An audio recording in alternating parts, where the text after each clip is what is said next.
9-cu sinifin sınaq suallarının izahına davam edirik. Cədvəldəki cümlələrdə 8-ci suala baxırıq burada.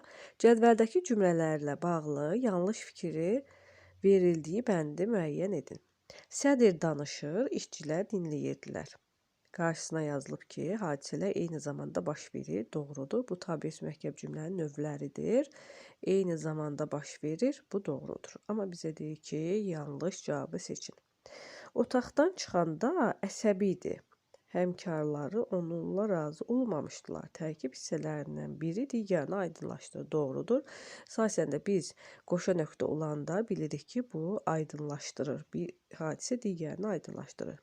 C bəndi, yəni B cavabı da deyil. C bəndi səs gücləndi, Nərmin narahat oldu. Tərkib hissələrindən biri səbəbi digər nəticəni bildirir. Bu da doğrudur. Çünki səs güclənməsə Nərmin narahat olmayacaqdı. Bu da doğru fikirdir. Və ardına baxaq.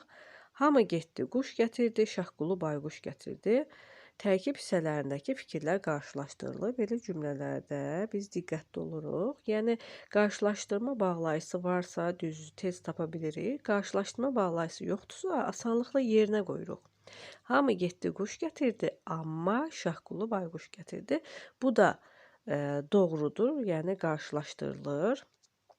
Bu da bizim cavabımız deyil. Qatar dayandı, sərnişinlər yerə endilər.